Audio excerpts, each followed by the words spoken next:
All right. I would like to call the Budget and Appropriations meeting to order at 5:30 in the p.m. Welcome everyone for coming down tonight for our final night of budget hearings, which so far, I'd say so far so good. It's been a lot of good conversation. I think the budget message is actually starting to craft itself. So let's get going. We have our friends from the Council of Aging sitting with us tonight. So, hello, my friends. Hello. So here's the way we've been doing it, is just letting you talk anything about what you want to talk about, your budget, within reason. Keep my eye on you tonight. And then Sure. we'll open it up for questions. No. And then we'll open it up for questions to the council. Okay, thank you. So I appreciate the opportunity to come before you to just catch up with. There's a lot of activity going on presently at the center and a lot planned. So last January, in January, we were able to increase by 6 hours one of our staff personnel.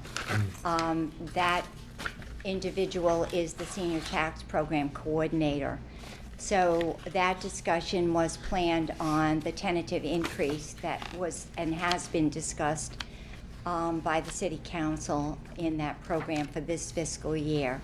So my current budget, if that is agreed upon and approved, then Darlene and I will have to work with Deb about what added costs will have to be requested in the city budget for the senior tax abatement program. Currently, it's at 120. It's anticipated to go up to 100 to 150. So we'll find out when that happens for sure. But I'm assuming you anticipate that movement within a reasonable amount of time. And then in this particular budget, I am equally pleased that the mayor has approved an additional 6 hours for our our program coordinator. Quite a few years ago, and I don't know how many now, we lost our full-time recreation coordinator, and there was a freeze on hiring. So that position was never really fully funded. As a matter of fact, we only have one person in the recreation department. And I'm sure I don't have to educate you on the value of providing those added services to the seniors. Just preventing isolation, depression, getting them out of the house and involved in and remaining involved in the community is really important to us. So this added 6-hour position is going to make a big difference in us being able to do that.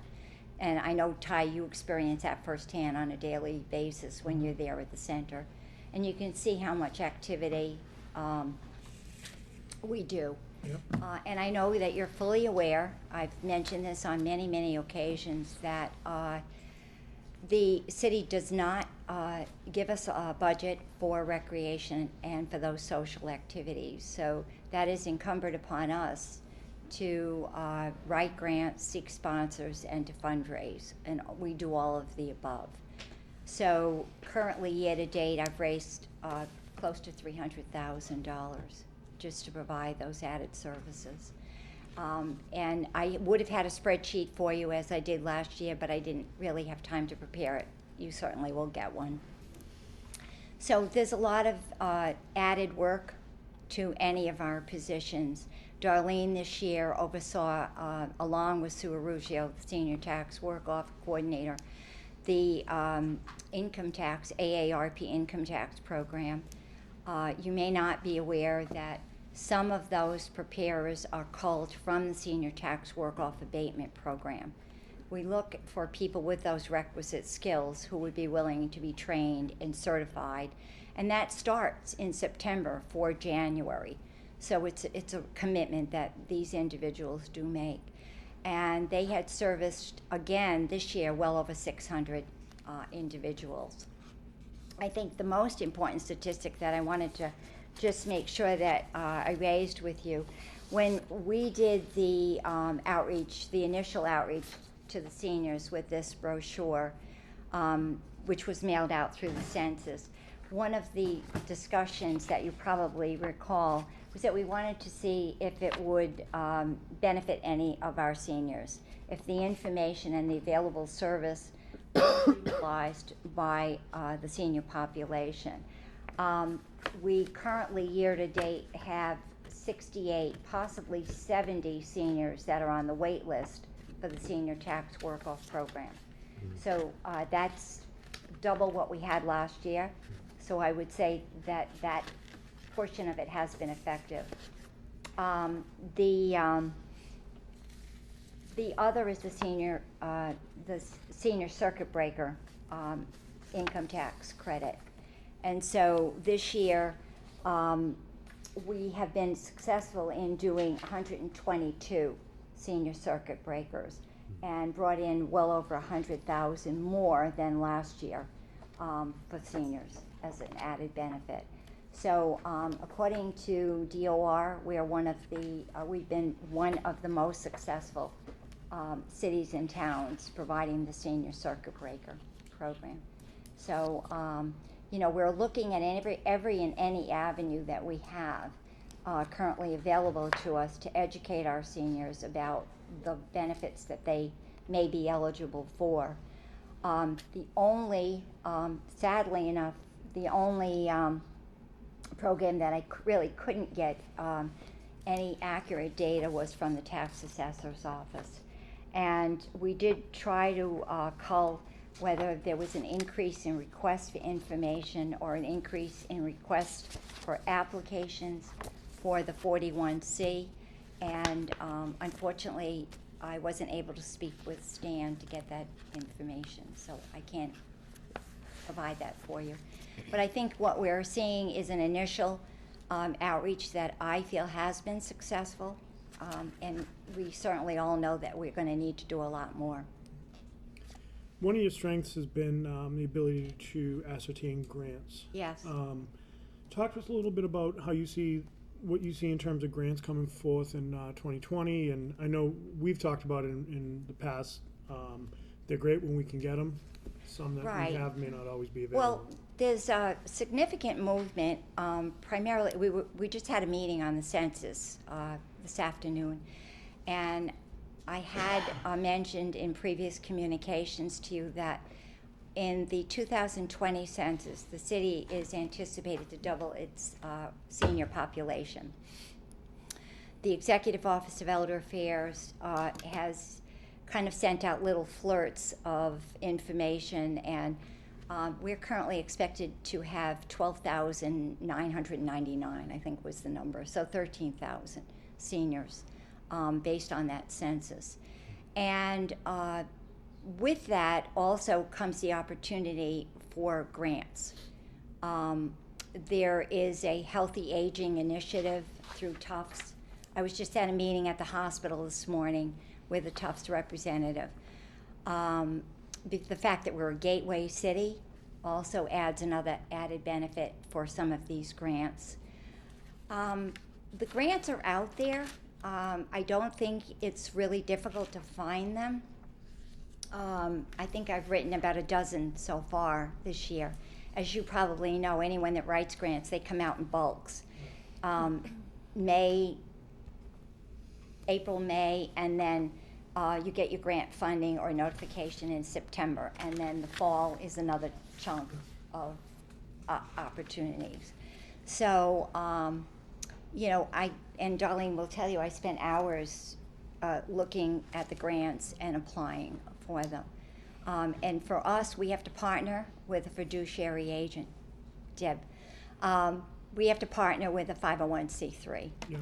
So very few grants are available for government agencies, which is another unfortunate. So you have to have a 501c3. Yeah. So for those of you, I have used CDA Inc., which is the city's 501c3 vehicle, but I'm prohibited by that mission statement on the CDA Inc., which is mainly housing and rehab. And I have a minor home repair there. I write grants with the fire department, Senior Safe Grant, which is $2,500. This is my 6th year in receiving that award.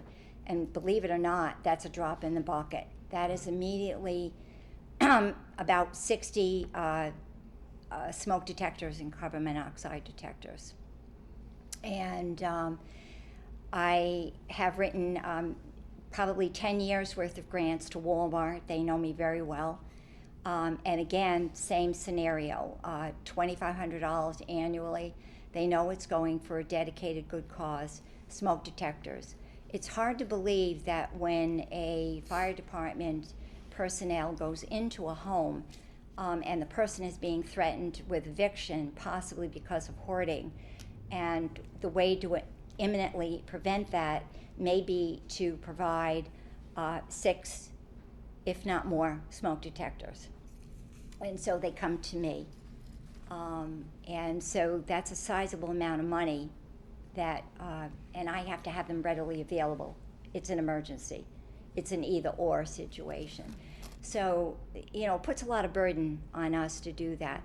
And one of the most recent expenditures that we've been looking at and writing grants for are Knox boxes. And I don't know if any of you are familiar with those. But when the fire department knocks out a door for a well-being check and knocks down that door because no one's answering, 2 things happen. They come to me for a repair of that door, and we do have a handyman and a program that deals with that. But we also look at prevention, and if it's a situation where a Knox box, which is similar to what the realtors use, it's a combination, and the only key is it's a standard key that the fire department personnel have. And so those are almost $250 a piece, and we have 35 out there now.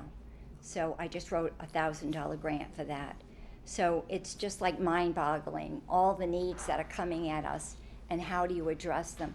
Because unfortunately, there are very few funds available, dedicated funds, even from the Executive Office of Elder Affairs. So it's a constant challenge. Yeah, it's always, it is a challenge, and I'm glad I'm working on the committee with Council Holmes, the special committee, so I know Yes. we're going to be seeing quite a bit of each other over the next several weeks. So I just thought it was important for you to come down. And I appreciate that. Yeah. I don't, you know, one of the grants 3 years ago that we took on, and I was really reticent to do this because of all the grants and all of those grants that I mentioned require reporting, documentation. You know, there's a lot of, that's the easy part is writing the grant. The hard part is managing the grants. And Darlene will tell you that. She always says to me, don't write another grant or I'll kill you. But, you know, it's the other end of that. And we took on the Greater Boston Food Bank grant. And again, that's a monthly distribution to low-income seniors. And year to date, I'm very proud to say we've delivered over 200,000 pounds of free food, Wow. close to $100,000. So, you know, the numbers count, but the day-to-day activity of what we're doing. And my outreach worker, Melissa Tucker, just became a SNAP partner with UMass Medical Center so that we can directly connect to DTA and not be on the phone or waiting to help a person, and we can access more benefits. Excellent.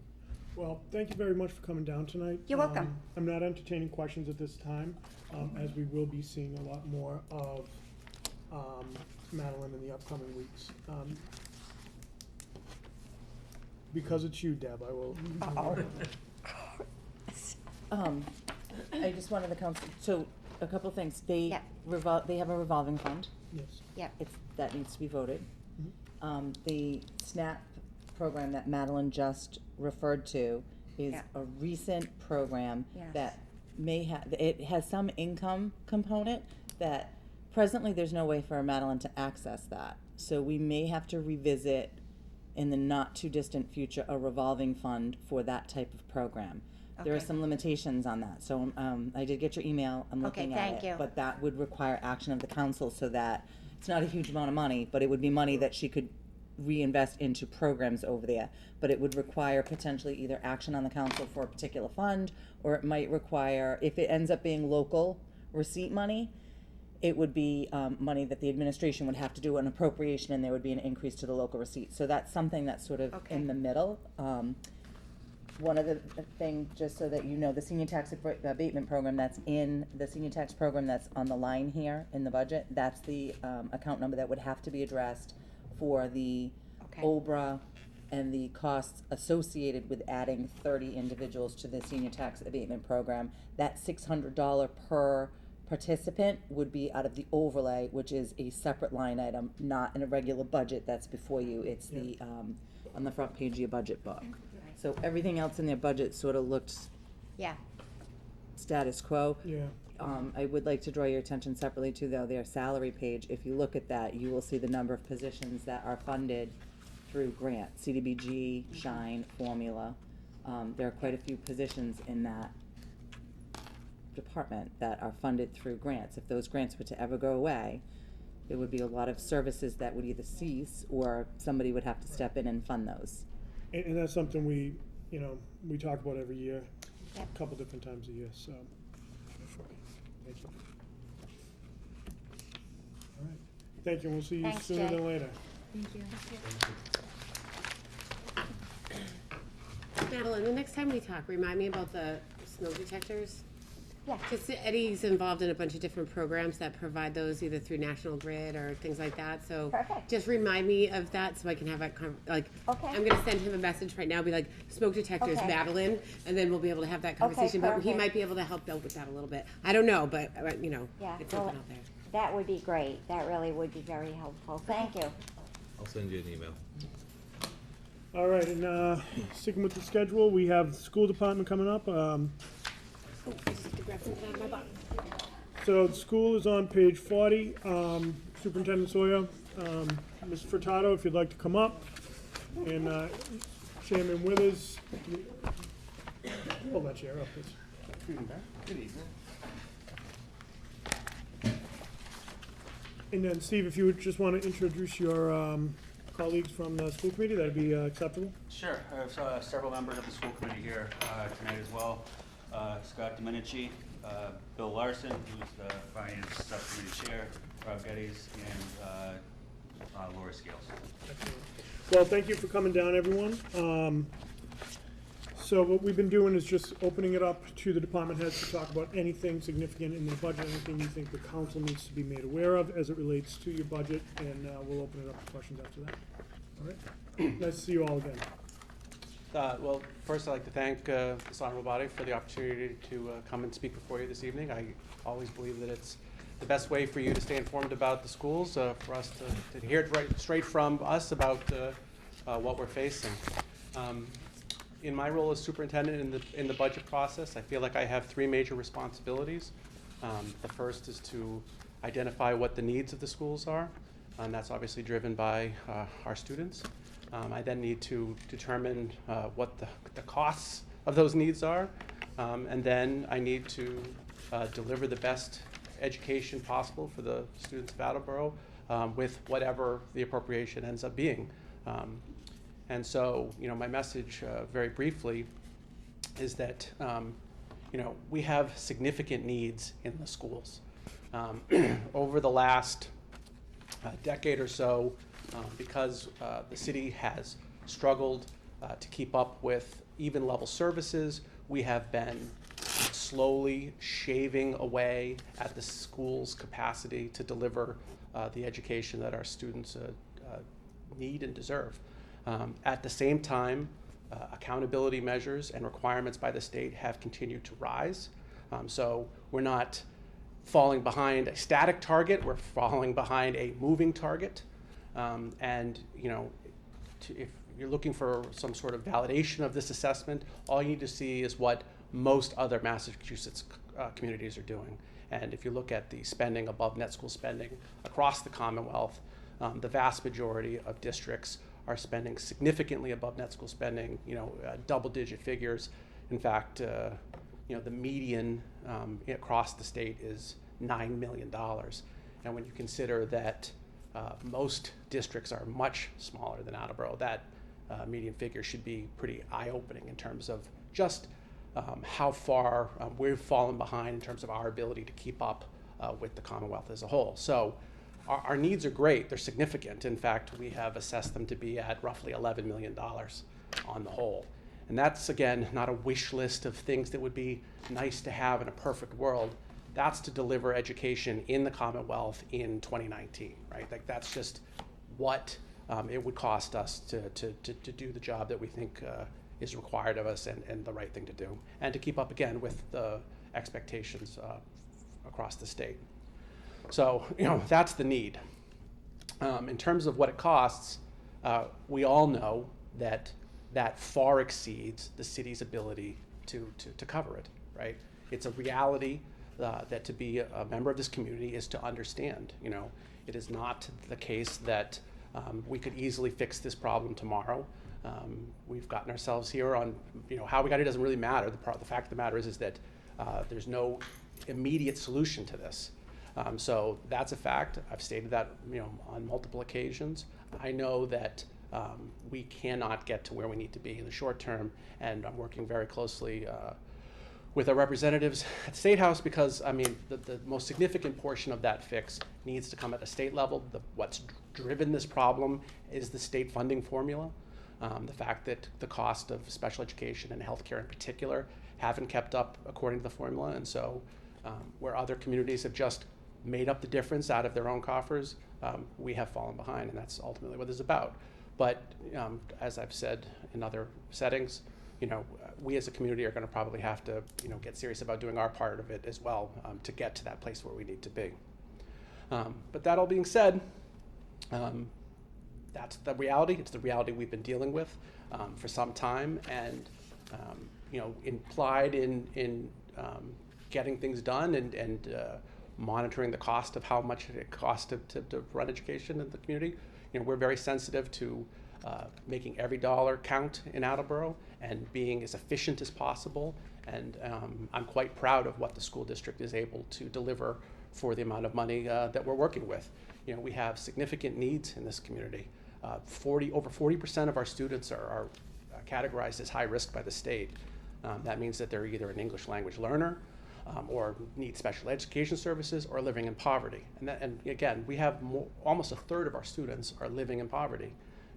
These students have significant needs, and yet when you look at other communities that have similar demographics, we outperform them. So we are doing a great job of delivering an excellent education with the dollars that the city is spending. But the grim reality is that it isn't enough, and that I do really significantly worry about the sustainability of the conditions that we're in. We continue to fall farther and farther behind, and at some point, our ability to make this work at the level that we have will be threatened by the funding problem that we face. So I think that broad context is just really important. I wish to keep hammering that home at every opportunity, so I appreciate you giving me the chance to say that this evening. No, I'm glad, and I think you brought up a lot of really chilling stats in all this. $11 million, we all know what it is, but I don't think people realize it's really that dire. I've received calls from people saying, oh, here go the schools asking for money again. And I caution them to really let's temper that sort of dialogue, because that's not going to help anything. I think we need to look, and I really appreciate your comments about where we're at as a community, because we're all in this together. We talk about the services selfishly. The best thing we've done for my son is take him from St. John's and put him into Willett and ultimately Coelho. He's thriving in a way that we don't know that he'd be able to at a private school. So, I think that it's important to know that we still have work to do. I'll get to Laura shortly, but I just wanted to see if Deb had anything first. So obviously, I'm going to let the council do most of the school. Okay. I recently, it's actually a couple of months ago now, sent an update relative to the finances for 2019. I think it's important for the council to know that the controller at the school, Mark Furtado, and I talk on a regular basis. Right now, we think we're good relative for fiscal 19. We think we're okay for transportation, largely due to a lot of efficiencies and really looking at what's going on over there and what they could improve relative to McKinney-Vento transportation, out of district transportation, it's a moving target. We've said that all along, but wherever they've been able to improve some of those things, the school has done that. So we think we're okay on transportation. The general budget of the school, largely, at the time that we did the last real big written update, was gonna be sort of dependent on what happens with the big line item with substitute teachers. I think that's still the case. We're gonna be close. We don't know. It's my understanding that the administration has some money set aside, that if that case came up, but if, you know, the school is on a very tight budget for this year. There were a litany of reasons why. A lot of special ed costs have increased. They do have the circuit breaker. We don't reach the threshold for extraordinary relief. You don't want to reach that threshold. It costs way more money to meet extraordinary relief than you benefit from in the short term. So this, I was gonna say school's still out, that's terrible. But so it's gonna be close. Sure. I believe there was a recent appropriation request for the 86,000 Yes. and the encumbered money Yep, the encumbered for money the was prior about year 2%. encumbrance has also been, I don't have the current vote, so I'm not sure what has been voted and hasn't been voted. Those things were pending. The school was gonna need that money in order to make it through the end of the year. So even for them to have a shot, they needed that money. Yep. So I believe those votes have taken place. I'll answer any questions that you all have if I have the information. They have the standard increases in their budget that's similar to our side of the budget. They Yeah. have the health insurance increase, the 2.5% for their employees, like we have for our employees on the city side. They have a retiree increase. They have all of the same ordinary operational increases, contractual increases that they have on their side that we have on our side. So those are sort of the norm. The difference is how many employees they have over there, or the volume at which some of this stuff happens. Yeah, so. I'm gonna recognize VP first, so Sure. she has to I leave. have- No, that's fine, go right I ahead. have one Go. question, so thank you, Councilor Dolan. So I accept my apologies, I do have one very particular question, but I have to leave because I have to go to the high school for awards night. So, we all got a listing, we've all read the newspaper, we've all seen the areas in which there were suggested reductions for your budget. And one of the areas that, it's my understanding most of them are contractual to begin with, but one of the ones that I found particularly, I don't know the word is upsetting, or what I was most curious about and what I have the largest amount of concern about is the $300,000, the reduction for special education. Perhaps maybe we could have a conversation about that here. Now, I understand that there's a stabilization fund being established or through the city for that. However, it is my understanding we did receive information not too long ago that we were already kind of in a pit for this, and now making that additional reduction makes it even worse. So perhaps maybe we could have a conversation about the differences, the reasons why, and what we're going to do about it. Whoever wants to go first. Well, I'll take it. So, I was tasked with reviewing the school's budget like any other departments. To do that, I went through each line. I compared the historical spending of that line item with the requested amounts. And this was done probably about maybe 2 months ago. So the numbers have changed since then. So let me skip to the end of the story. So because the numbers have changed, the level service budget that the mayor and I were presented versus the recommended net school spending amount appropriation that is in your budget, the delta is $365,000. So that's a big difference from an earlier version. So to your point about the $300,000 special ed, that wouldn't apply anymore because the delta was much larger before. And it's important to also note that the recommended cuts or recommended reductions that I or the mayor suggested have no, burden. It puts no burden on the school to accept those cuts. The point that we were trying to make, I think, is that, this is how we viewed it, but at the end of the day, they still have a negative delta. They have an elected board that goes through that budget line by line, I hope, and it's up to them to decide where reductions need to be made to fit the appropriation in the mayor's budget. So, with all that being said, there are some reductions that I saw that I thought were reasonable. And I'm happy to go through them right now if you'd like. But at the end of the day, again, that's not my decision. It's not the mayor's decision. It's the school committee's decision along with their administration. So I think I can take a little bit from there, because we at the school committee have talked a little bit about our concerns about those cuts, and specifically special ed, and some of the other ones. And the concern that we have, I think, is that there were about, round numbers, $500,000 in suggested cuts, which Mr. Lacasse is correct. The school department will decide where those cuts will come. But if the argument is, or if the narrative is that there's going to be no layoffs, which I believe everyone wants, we're not going to be able to meet that narrative if we're not making the cuts that are being recommended. I mean, that's $500,000 cuts that we don't have unless we're saying that we're not going to spend $300,000 in special ed that we expect to spend in the other items in the budget. So that's a real concern, I think, on our side, is that there's a $500,000 delta that we see that normally we would cut by making cuts, but the instructions has been not to do that.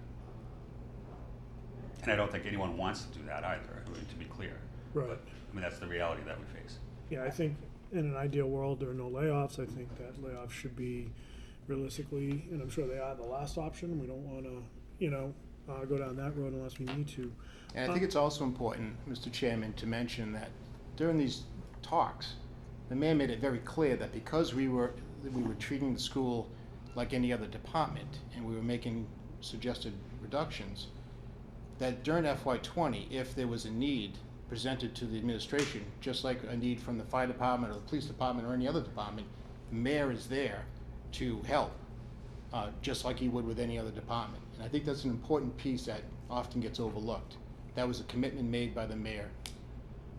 How would that reflect this budget? In which way would we be able to see how those asks would reflect this budget and help them with their cuts?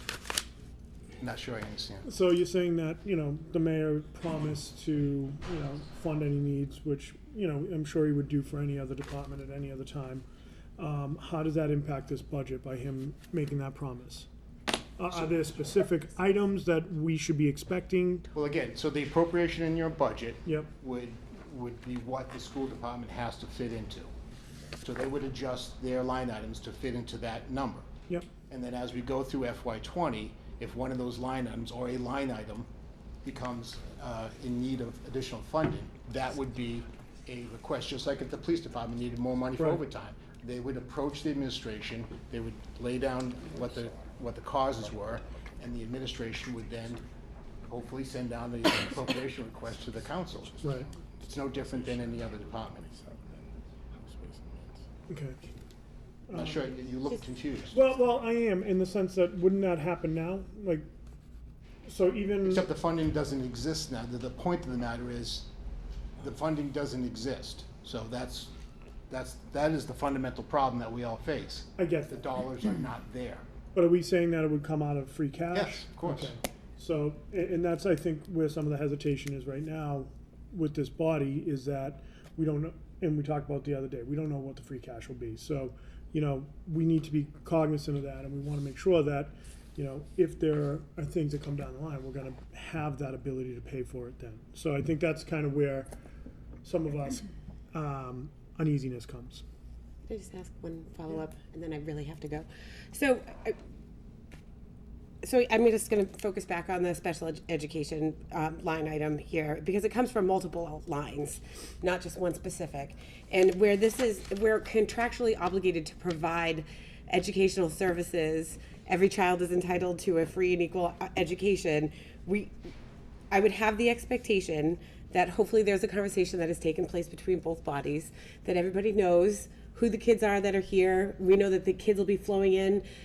There's been analysis to say that as many kids, the normal turnaround for individuals in special education aren't flowing out with the frequency that they used to. Parents have become more highly educated on how to advocate appropriately to get the appropriate education for their children. So I find it very challenging. I'm not getting upset about any other line item in this budget anywhere else, in every other department except for this one. Because we're taking $300,000 away from the individuals in our community that are the most susceptible and need our most help. And to get to, it gets me really, I'm a little heated up right now, so I'm sorry about that. But I think that I appreciate and respect the decisions that get made. This particular one needs to be reevaluated because it's a contractually obligated, set by the Constitution of the United States, that we have to pay for these kids.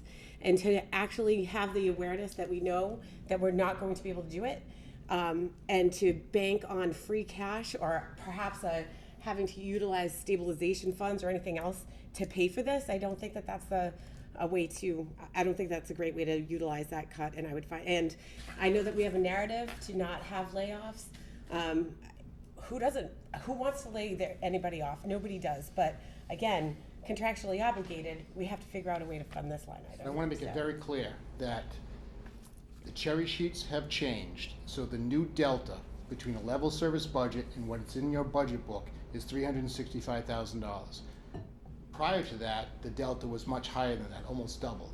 So what you're talking about, Counselor, probably wouldn't ever apply anyways. That $300,000 reduction that you are mentioning. But that's all I have to go off of from here in the budget book, from what we have tonight. That's the information. No, what I'm telling you is that the budget book you have tonight reflects a higher number than what was originally presented to the school because the cherry sheets have changed. Mm-hmm. So the delta is $365,000. The cuts that were proposed were upwards of $600,000. So obviously some cuts don't need to be made, precisely the ones you're talking about.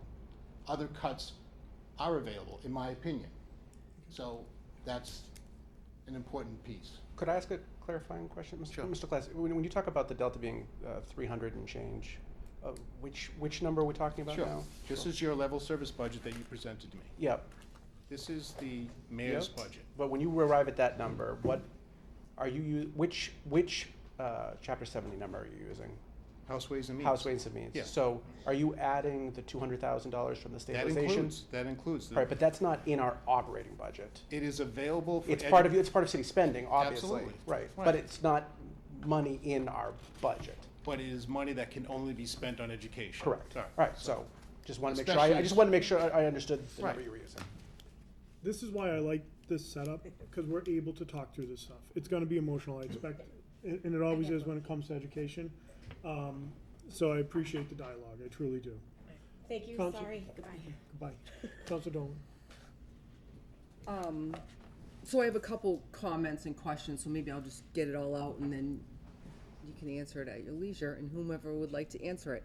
Mr. Sawyer, yes, I agree that you all should be proud of the education that we provide because my son's been through now he's in the high school, has always gotten an excellent education and has always done very well. So that I think we should all be proud of considering what we're working with. And I've also heard the comments coming from private schools to public schools and excelling when they get to the public schools versus in the private schools. So you guys took a vote last night, oh wait, I don't even know what today is, Monday, with the school choice. So my question with that is, do you feel that that could significantly help the city as far as money goes, or do you feel like there's I'd like to know the pros and cons if you could do that for me. And then you'll have to forgive me too. I read when I was doing some research, I read that the Senate passed through the Ways and Means a substantial chunk of change for schools. And you'll have to forgive me again. I was cooking and getting dressed and trying to get here. This could mean something substantial for our city. I'm assuming, and I don't know if anybody has any figures or if you can confirm that. And that's all my comments. So. Sure. So in terms of school choice, the short answer is that in the long run, I think it'll be a benefit to the city and the funding of our schools. We are currently losing almost $500,000 to students going out of the district through school choice, and we think we can claw much of that back and maybe even be on the whole ahead of it when we build a thoughtful, thriving school choice program. In the short term, it's going to take us a couple years to get to that point. I'll say it that way. We're just piloting it for next year. We're not even sure with the timeline that we're on now, how many students that'll really bring in. So it'll start in September, this coming? Yeah, so we're in the process, under the regulations, we have to put together guidelines, and then we have to set how many seats will be available. We have to set what grades those seats will be in. And then there's a period where people can apply. If more people apply than we have seats, we have to do a blind lottery. And then we pick who the students are based on that blind lottery. And that'll all be done by the end of this school year. Because we need to know exactly how many students to plan for, so that we can be ready for September.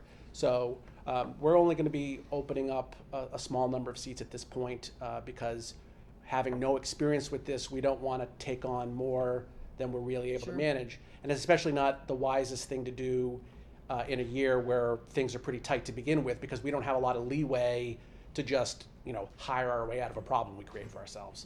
So the numbers will be small. So at best, we'll be looking at $100,000 coming into the city for during FY20. If it's a huge success, it could be zero.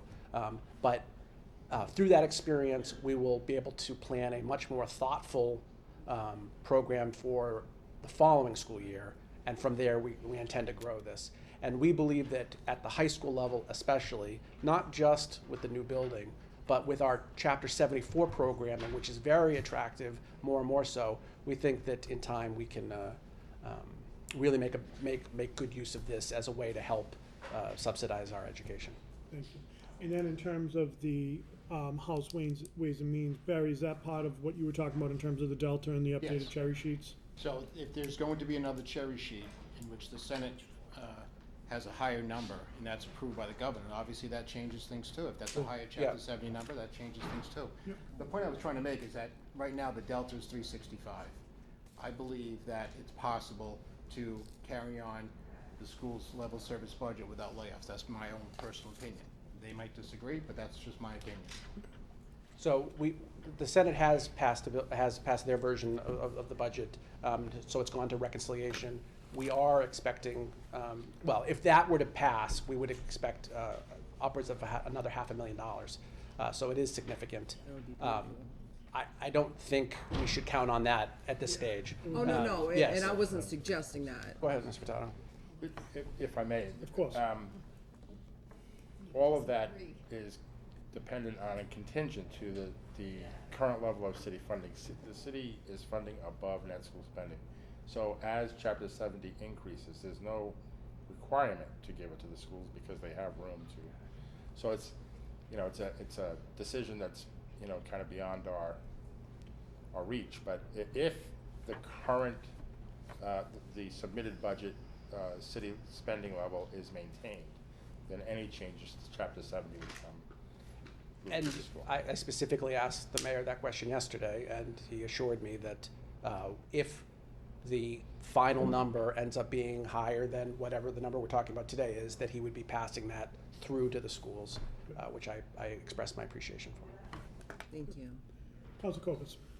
So that was definitely one of my questions, whether if that number comes in higher, if you would be able to, if that would be passed along to you. So thank you for answering that. So my understanding is that roughly $500,000 was cut from your level spending budget in suggestions for where it would go, but ultimately it was 522-ish. Yeah, so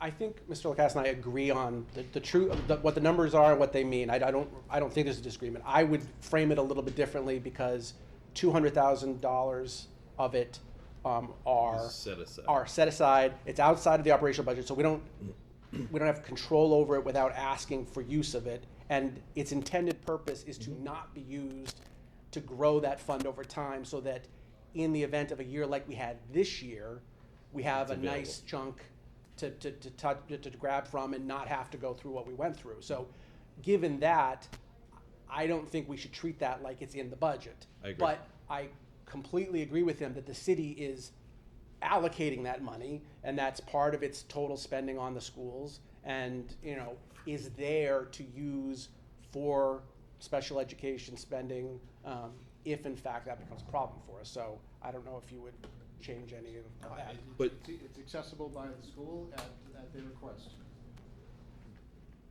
In my mind, it sounds like the intent is for that to be a safety net and a stabilization fund, and we have a known need right now. But, so my understanding is, overall, your budget was cut by $500,000 below what was proposed as level spending, not, you know. 365. So again, I just want to make sure Sure. we're talking. So originally, the number was much higher because we only had the governor's cherry sheet. So as the Chapter 70 numbers changed, that delta became less than the $500,000 you're talking about. It is now 365. Okay. So, Again, Well, so my question is, if the Chapter 70 funding changes, and right now, I think they're talking about another $500,000 coming in through Chapter 70. So in theory, we should be okay with level funding. Is that, provided that money does actually come in? Sure. Is that- So there are, at this point, 3 proposals. Governor Baker had a proposal, the House Ways and Means had a proposal, which, as Mr. LaCasse is pointing out, increased our Chapter 70 funds by about $127,000. And then the Senate, yesterday, or Tuesday, released their budget, which has, on top of what the House Ways and Means had, an additional $550,000 in Chapter 70 funding. So what happens now is they're going to get together in a room, and they're going to pick a number somewhere between 127 and 550, and Okay. you know, that, I don't know how long that process will take. In So the it's a past, gamble with. right, in the past, that's gone into July or been done at the beginning of June. I mean, it's. so I'm gonna recognize Deb in 72 seconds, probably less, but this is a much more robust conversation than what we have scheduled here today. I think there's some variables that have come into play. What I would like to suggest through my committee to see if you'd be amenable to it is next Wednesday we have a meeting. I would like to see if we could all, if my committee and you folks come back next Wednesday, and we can talk about it offline too, Barry, if you know, specifically, because I know you said you had a list of cuts. I think this is gonna be more of a robust conversation, but I think it's one that we need to have. So that's just a suggestion I have. Look to my committee first, to see if that's something you'd be amenable to. Sure. And one of the things I'd like for you to understand when Time you out. come next Wednesday. Yes or no at this Sure. point? Okay. Yes, Mr. Chairman. All right, I do appreciate that. Is that amenable to you? Okay. yes. Deb? I'll be super brief because I think it's gonna be next Wednesday now that we do it. But I just want to understand something that will probably be discussed between now and then. If the administration made a commitment to you yesterday, Superintendent, about if there's an increase in Chapter 70, ordinarily increases in Chapter 78 also mean an increase automatically in the required funding, right? They usually travel together from the state perspective, which would mean the city, in order to maintain its commitment, if the Chapter 70 goes up, there would have to be an additional appropriation made to the school once the final cherry sheet numbers come out. Based on the submitted budget today, absolutely, yes. So the budget before you would have to be increased by the new number if the administration is going to continue its current commitment of city funds toward the school budget. Is that a fair statement? Yes, I wasn't part of that conversation, but if the mayor committed the additional Chapter 70 funding, then we'll make So it your work. budget would go up by that. That's, We have a that's, buffer, right? I'm And the sorry. amount, we have a buffer in the amount we're spending above net school spending, so we wouldn't be required to by the state, correct? Correct. I believe that was Mr. Furtado's point, that, so if the budget that you have right now, so a larger portion of the existing budget would be funded through Chapter 70 as opposed from the city. So Which is why the. if the commitment is to keep the city funding the same and Chapter 70 money goes up, then you would have to increase your overall funding to the school. And what I'm hearing is that the school's expectation is that's what would happen, and that additional funding would close the gap of the $300,000 that Councilor Parika was referring to? Is that? No, I don't, I think, I don't know what Council Parika was referring, I think she was referring to a larger number that was released before the House Ways and Means. I am trying to bring everyone down to the number that I recognize as the difference between a level service budget and what we have for a cherry sheet right now, which is the $365,000. Which is why, if I Okay, may for so 1 second, which is why I think another meeting where we can get everything, because the water's kind of muddy right now, for whatever the reasons. Give us a week, unmuddy the water a little bit, and then see where we are. Because I understand exactly what you're saying, Barry, about the 365. The cherry sheet came in, that's the new delta, not the initial 500,000 that we thought it was. So I think if we can kind of just regroup where we can focus squarely on where we're at this, hopefully, you know, and perhaps we could have more news from the state in that time. And let me Unlikely. just say on behalf of the administration, his commitment is to work with the school department. His Yep. commitment is for no layoffs. He has Absolutely. 100% said that on many occasions and in his budget message. No So question. There's no question about that. None. And I think my committee stands behind that, and I don't want to We're speak just for the trying to two of you, understand. but Absolutely. this is so robust and there's so many caveats to it that I want to make sure that we're all on the same page. So, No, I think we are. you know, Yeah. I think we're getting there. I'm not 100% sure we're there yet, but I just want to ensure that we don't have anything that, like we've seen in years past. I think that there's too much on the line right now, and we're in a point where we can start to really move forward. So, you know, And it's an election year. I could care less about that, Council Conti. To be quite honest, I could care less. You know, I think, you know, it's a dangerous road to go down there. I mean, and it is a factor, I get it, but I could care less about that. Can we get the updated numbers that they're working with then in a sheet form? Yeah, I mean, in between now and then, if there's anything you could send to Virginia that she could disseminate, I think that'd be Be great. helpful, I'll thank call, you know, the meeting's already called and posted for, Okay. so, you know, all right. Thank you. Thank you. And we'll see you next Wednesday, What time? 6:30. All right, thank you very much, gentlemen. 6:30, you said? 6:30, yeah. We'll be talking about boards. Yeah, exactly, yeah.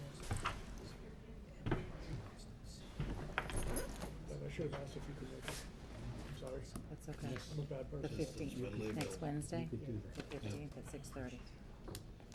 Okay. I just put it in my calendar. All right, DPW.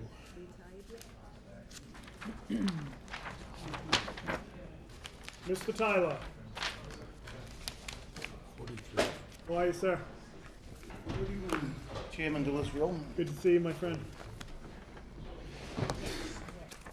All right, so we are on page 43. So, Mike, what we've been doing and the way we've been approaching this is I've been giving the department head the opportunity to talk a little bit about their budget, anything that they think is important for the council to know, and then we'll open it up for questions. Thank you for your patience as we run about 7 minutes late. Very good. Thank you. All right, floor is yours, sir. Anything you want to talk about in your budget? Not really. Like every other department that's probably came before you and the ones that will come after me. I mean, we all have needs that are gonna go unfulfilled. We realize we have to have a balanced budget. I think, the sit-down talks I had with the mayor and Barry, we came to a reasonable compromise on what those deductions had to be, to come up to be a level budget. So I think it's fair. I think it's workable. We have made a couple purchases this year through the mayor, like I said, the sidewalk rooms and stuff like that. That takes away where we don't need our rental money, using that money. So, again, I think we did a good job putting this all together, and it's a workable budget. Again, like I was saying, there's plenty of needs that aren't gonna be met in my budget as well as many others. And Mike, when we think about challenges your department might face in fiscal 2020, what are some of those that you think we should be aware of? Well, I would say, with ours, the biggest thing is with the equipment getting older, there's a lot of expenses on the equipment supply side, and that's something I think, hopefully the capital improvement plan in the next couple of years will receive some type of adequate funding where we can upgrade and not be driving 1989 and 1993 trucks. But this time being, we have to keep them running. Right. And it's expensive, so that's, I think, one part of the budget. I think you kind of see a rather large number. Right. But it's just out of necessity and need. So I think that's something that hopefully over the next couple of years, we can lower that number. We've been working on trying to get the building in sync, as we've talked about before. The building built about 3 years ago. It kind of a very high heat cost to it because of it being a half smart system. So we've been working with a couple technicians to try to get that figured out. I mean, we can range anywhere from $4,000 in February to $400 in April. So I think that's another issue that we're trying to work on to lower that price. So those are the biggest things off the top of my head, Jim. All right. Deb, anything you want to add? I mean, their budget's pretty straightforward. I think there was one line, Mike, that we had talked about for, street. I gotta find the right line, sorry. In next year's budget that you put in for, I believe in professional services, you added the money for the trenches. Is that where we put it, or trench repair? Trench repair. Find it. I've looked at so many budgets now. And even though it's not your specific budget, I'm looking for the supplies for trench repair. Do you have sufficient funding in your 2020 for that? What number is that, Deb? I'm looking, Barry. It was the request to add, do you see it, Mike? Is it a supply line, Deb?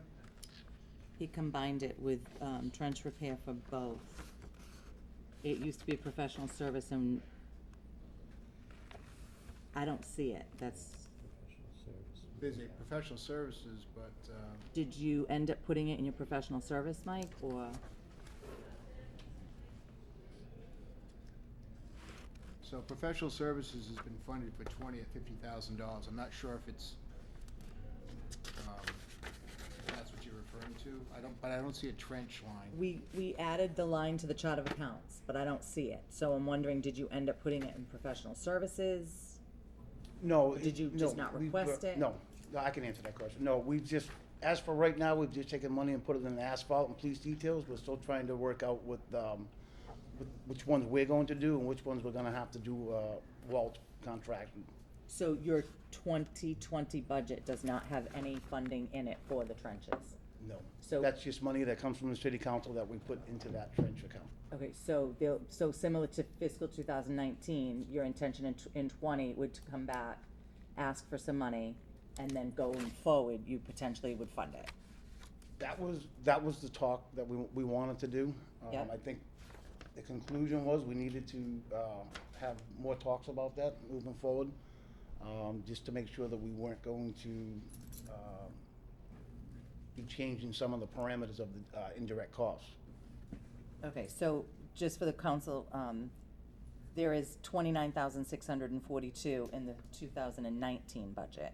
It was a mid-year line item that was added, and it doesn't appear to have made the final request for 2020. It was recent, it was something that was just recently added to the budget, but Mike's trying to figure out, should we be doing them in-house or outsourcing them? And right now, it's, almost $30,000 a year, and it's a It's a probably more recurring in line with cost. 60,000 a year. I think since I've been here, we made two requests per year for water trenches. So it's probably more about 60,000. Okay, and that's not reflected in the budget, so that's something That's that would not have to be reflected. funded That's next year. also, I think the other factor is involved in the water department, because when the water department has a water main break, they come in and they fix the main, and then they put basically temporary patches down there. And then, once that settles, and once it's ready to be finalized, that's where DPW comes in with their standards. So you've got two departments kind of working on a trench at different times. One does the immediate repair, gets it fixed, and then it sits there for a while, and we've seen it throughout the city. Sure. And then ultimately, DPW comes in and they finalize it to their standards. So forgive my ignorance on this. Is this something, I haven't forgotten you, Kate. I know, I haven't this forgotten is it. what I want to touch upon. Even got you written down. Thank you. Is this something that Chapter 90 funds can be used for? No. No, okay. What does Chapter it go 90 under? has very specific rules when you use it, like if you're gonna pave, you Very have to have a specific, minimum of 500 feet of paving. They will pay for something like this. If we were putting a new drainage somewhere, a couple catch basins, Yeah. they will do that because it's part of the overall improvement project, Okay. but not something like this. It's- So the larger discussion really is should water or wastewater, whoever's digging up the trench, Right. have the final, have to fund the final version of the trench repair. Right. So that's part of the larger conversation, I think, is what Mike's. And if it was water, what would that funding source be? Would it be It's its own their department. reserve fund? Well, Right, whether it's their reserve fund or whether it's their retained earnings, Okay. Whatever it is. all right, I was just curious. I didn't know if it Yeah. would have been designated. But that's kind of but again, you have two departments that are kind of, one's waiting for the other one to finish Yep. up, and I think the larger policy discussions, should we have just one department focusing on the final trench repair? Right. Even just from a funding standpoint, to fund it and then have DPW actually do the work. Yeah, excellent. Thank you. Kate? Thank you so much. So, there's a water main break, and the water department is responsible for taking care of it, like the whole entire thing. But yet, at the same time, once they're all done doing what they're supposed to do and Public Works has to come in, shouldn't we get like is there a way we can get a revolving account going for this sort of thing? Because he shouldn't be his department should not be having to look for funding and take it out of his, I know you're gonna just like jump all over me. No, I'm not. I'm gonna answer the question you But asked. that's what I don't understand. It's like, if there's an issue and the water department's responsible for water main breaks, why should the Public Works Department try to like scratch out money to try and finish up what is a major concern, and it's a water department issue, and it should all be kind of, we gotta come up with a different plan, I think. And again, that's part of the policy discussion. Yeah, and that's a policy discussion, and I think it's one that, as soon as there's anything to report, I think we'd like to see where we're going with that. I think I we're all think at the kind end of the Differently. day, I believe, at the end of the day, that because whether it's a water main break or a sewer main break, the funding for that break, including the ultimate patchwork on that trench, will have to come from the enterprise. Yep. But I think who does the work will be the experts in DPW or Sure. outsourced. Yeah, and that makes sense. So we couldn't necessarily do a revolving fund because revolving funds are restricted by statute what you could do them for. Two pieces relative to trench work, and just to pile on the whole thing. Reed Street, when you just approved the loan authorization for Reed Street. Yes. Reed Street's loan authorization included the curb-to-curb resurfacing of the road that the finance group, we went to bond council, we checked, we're like, okay, what's in, what's out, can we do this? Because obviously the ratepayer is gonna pay for that. But you're ripping up an entire road, you're putting in an extensive new water main, and that's there. When your project, your South Main and Mill Street was done and all of that, the water and wastewater enterprise funds are paying for the initial, just like I believe like a Columbia Gas would, Mike, right? Like any utility company, a water and wastewater is similar in a utility company that they go in and they do like the patchwork, like the stuff. Later on, it settles. A year out, it settles or whatever, and you guys go back and fix those trenches, I believe, right? No, so, because. Not anymore. We changed the permit last February where we're making Columbia Gas responsible for their own. Okay, work. because if it's a direct cost that you can identify, you are required to charge it to the enterprise fund under the enterprise fund statute. So if it's an identifiable cost, if it's an internal billing that we say, okay, DPW is the department that's gonna do this, like that could be looked at, but whether it's an indirect cost where we can't quantify it directly, or it's a direct costs should be charged to the enterprise fund. So I think that is part of the additional discussion that we should have when we talk about that for the message and stuff. Trenches and all of that stuff gets evaluated in a full indirect cost analysis, so that you'd know, hey, we now know this is a direct cost we can identify. That cost would be picked up by exactly what you're saying, the enterprise that is causing the damage to the road and redoing that. So that's on trenches, but Yeah. before you let them go, Before I have one move question. move on from trenches, Okay. Barry, I like the way you put it. The enterprise pays for it, DPW does the work, they're the experts. So I think that was a really good way of looking at it. Deb, did you have another question? Well, I just don't want the Public Works Director to leave with both Barry and here and snow is your $563,000 snow deficit. Correct. We fund snow annually for $97,500, $20,000 of which is for street sweeping. So somebody should at least talk about snow and the cost of snow, and it is an expense to the city. It's a Huge. considerable expense. You know, it's allowable for deficit spending, but, you know, you guys are gonna have to vote $563,000, and that's what it is this year. In other years, I know you've all seen the number, so I think they're here for snow, you might wanna at least. Or is there any, Barry, I think it's important for particularly new counselors to know why you only budget what you do as opposed to a more realistic number. Because we've never gotten away with $97,000, and I've been here over 20 years. And it hasn't gone up in the entire time of my employ in the city, so. So we do that, obviously, because we do deficit spend. And we used to have to ask your honorable body for permission to deficit spend, but under the Municipal Modernization Act, that's no longer required. Deficit spending is a double-edged sword. It allows the DPW to go out and do their job and clear the streets and make them safe and passable, and sidewalks cleared so that kids can go to school and all that stuff. But, you know, with that comes a cost. There's a cost to keeping our streets cleared of snow, the sidewalks cleared of snow, getting the kids to school. Historically, I mean, listen, I don't like paying $563,000 for snow removal because it's one of those items that at the end of the day, there's nothing to show for it, right? Snow melts. But in years past, the numbers have been in the 7s, even the 9s. We even had to amortize a snow deficit over 3 years before. So I'm never going to say I'm happy with our snow deficit at 563, but it is significantly lower than in years past. So with that said, snow removal is the purview of the DPW department, and you know, I think that their job is a tough one. But why wouldn't we budget more realistically and say like $500,000 instead of 97? Or why are we paying the snow deficit ahead of time now out of free cash as opposed to putting that money on the budget line? Is there something that restricts us from moving that money around afterwards? Oh, I mean, you know, we're with the $1.2 million, we're prepaying our snow deficit. Right. So that means that we Well, won't why have wouldn't we just put it on this line item here? it accomplishes the same thing, because you'd have to come up with the $563,000 somehow. So if you just put it in this line item, where's it coming from?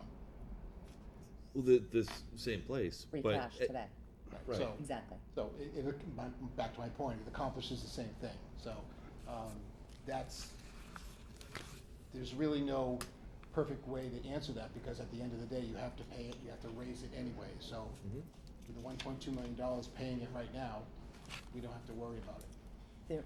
There is one additional piece to it. Whatever you budget, you must continue to maintain that budget. So one of the reasons philosophically, at least in past administrations, beginning with the Robbins administration, Mayor Robbins didn't want to put too much money into snow because you can't move it out. So in every other instance, you can move money, is my understanding. You can't move snow money once it's there. Okay, so there's a restriction there. So- That makes sense. Perfect That's part of the thing, you know what I mean? It's an allowable deficit, you can make it up in the next year, but you can't move it out. So if you budgeted $1 million for snow, you're required to budget $1 million for snow every year going forward, and you can't move it. And it's a moving target every year. We don't know what's coming for snow. Now, was it 3 years ago? 97,000 look good. Pardon me? It makes 97,000 look good. Right, so that's one of the reasons, so, you know, That may as well be the only reason. It seems to be the, you know. right, so, I That's all mean, the reason you need. back in the day, that's why you wouldn't do it. You, at least in this city, you know, it has been suggested that the number goes up. DOR has mentioned it to me, but philosophically, because the city has made that money up every year, they haven't pushed the point. Now, correct me, Barry, if I'm wrong. Several years back, we've actually split up the deficit spending Had in the state allowed a amortization of the snow deficit. It was so high yeah, it was, across the Commonwealth. right, of course. So, I mean, it's different I think we did 3 payments of, was it 7? It was Yeah, 1.5. 428. It was one. So, yeah, it was back in 15, I think it was. It Yeah. was one of the years we amortized it. Yeah. So, I don't know, I just figured we should mention Yeah, snow. no. I think we're all over snow at this point, but, all right. Mike, thanks very much for coming down. Thank you. Thank you. Mr. Chairman, I move Thanks, to- Thank you, Mr. Walsh.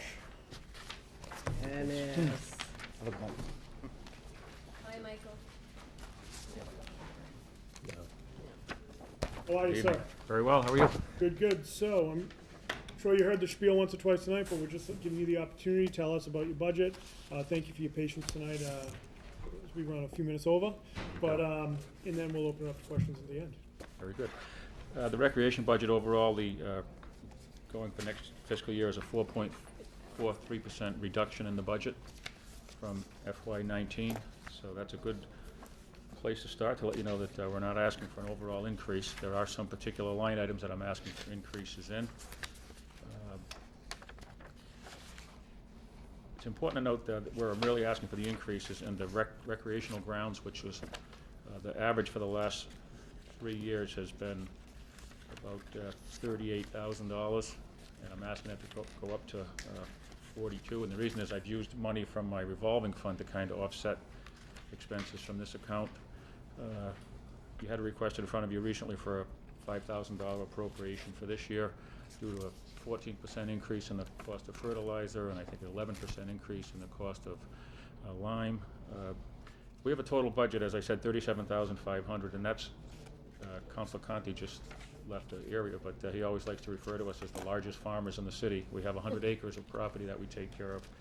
And our recreation grounds account is $37,500. So think about what you spend on your own lawn at home and multiply that times Ponce and Hewitt facility by itself, South Attleboro Veterans Facility, Horton Field, Finberg Field, et cetera. And things are expensive. We just purchased some engineered wood fiber, a load of that to make sure the playgrounds are safe, $2,400. We just had to replace a slide over at Nickerson Playground, $2,300 for the slide. So it just, it's bare bones at that, and I think that it's well warranted to move up. I don't have any questions. It's all very straightforward. It's pretty straightforward. I think, again, and I know you hate when we do this, Dennis, but I was... Am I all set to go now? Yeah, yeah, in 17 seconds. I was talking to someone over the weekend who... Huh? No, go ahead. Okay. Who was just talking about how lucky they are, they moved from out of town, how lucky they are to have the park that they have here. So they're new to the city, and we just casual conversation, so... Capern? Huh? Talking about Capern? No, I'm talking about the ball fields, Ponton in particular. Angel Park looks you know. amazing. Yeah, so, I just think it's a kudos to the job that your department and the rec commission's able to do. And again, as you said, it is, you've said it a million times, it's a team effort. And Well, it's kudos to, first of all, Mayor Dumas for many years, who put money into Sure. updating the fields and putting money into maintaining the fields, and Mayor Haro is right on line with that. Yep. He supported us during his first year, helping whatever we needed. And then when it filters down to guys like Cliff, who's our foreman, and Steve Bramwell, the working foreman, and all the guys, they take great pride in what they do, and we're very shows. fortunate to have them. 100%, so I just want to pass that along. Thank you. Anything? I'm fine. Now you're free to go. Okay. I have one thing. Oh, Ty. I just wanted to say how much I appreciate the work you did on Hayward. I've been to a number of the games around the league, and I think you're comparable with a lot of the other towns, and especially with the infield. Well, that's, actually, No, it's but very, on such short notice? well, that's actually a big compliment to our guys. That's how I meant it. Because Attleboro High School doesn't play their varsity games at the high school anymore. They're over to Hayward Field on a recreational field. So he's comparing our recreational fields to high school fields in the area. And if we're up in that ballpark, then they're doing a hell of a job with that $37,500. Absolutely. Pun intended, right? Yeah. Council Jackson, did you have Thank anything? you. I just want to give you some more kudos to Dennis. I always refer to this. but when, they were picking a new recreation department head, I voted against him. I did. I never let her forget it either. Yeah, I've never forgotten it. It like kills me now. But no, I did. But you've done a phenomenal job, and I have a really good friend from Walpole who always reminds me, like, our fields are so beautiful. And I mean, Walpole is a affluent community, you know, they don't, but they always say how well we're doing. So yes, your staff, you do a great job. Anything we can do for you, just come and ask us. Very good. I can't imagine us saying no. I'll take you up on that. Well, I think he can imagine you Again. saying no. Ward one. Dennis, thanks. Thank you. Good to see you, Thanks, sir. Dennis. We're back on track, Ward kids. one. See that, just like that. Cheryl, come on down. I didn't have her on the schedule. All right, so we have elections on page 21. So initially, I was going to have a one-off conversation with Cheryl, and we had a conversation earlier, and we decided it would make sense to have Cheryl come down, talk a little bit about her budget and any of the asks that she has. So Cheryl, the floor is yours. Thank you for having me today. I'd first like to point out the election office is preparing for a very busy year next year. We have 3 scheduled elections next fiscal year, including the presidential primary in March. According to the Secretary of State's office, they're planning on a large turnout at this time, with 5 days of early voting. At this point, 5 days of early voting. They're still voting on that. Also, the state has approved automatic voter registration, which will go into effect January 1st, 2020, which means any resident who goes to a healthcare agency, a registry of motor vehicles, they'll automatically be registered to vote. They'll actually have to opt out versus opt in. So, something different. Also, besides the regular yearly local census that we have, we'll be having the US Census, which is every 10 years. 2020 census, so that'll be going on also at the same time. That will extend into 2021. So in this budget, I am looking to make senior clerk from part-time to full-time.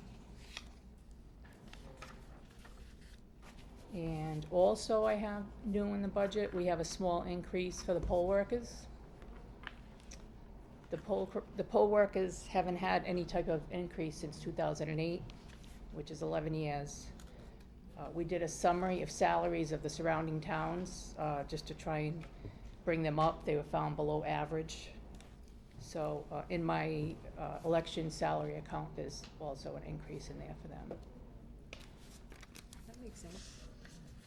Cheryl, when would, if the senior clerk were approved, when would the increase from part-time to full-time take place? Would it be as of July 1st? July Would it be- 1st. Okay. July 1st. Bob, Rick, anything? Counselor Jackson? I wholeheartedly support everything that's going on in the elections office right now, because, yeah, it's gonna be a very, very, very busy season.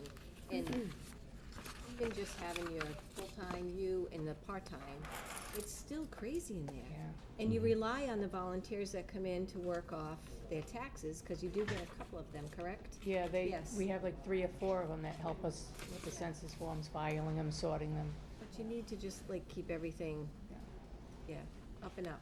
So, yes, I totally support this budget.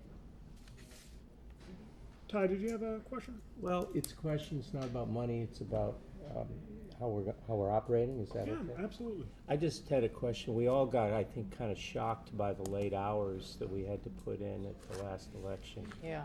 And I'm sure that you've thought through what did we learn from that, and where are we going?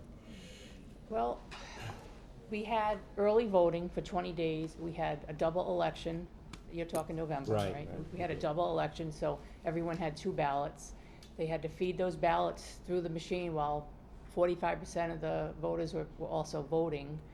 So my recommendation would be not to have a double election again with a state election. I think it would have been worth it to have it separated. Because we had to include them with the early voting. If we didn't, if we had to check with the Secretary of State's office and get a final hearing on that, because municipal elections don't have early voting, but they changed it because we were having it with the state election.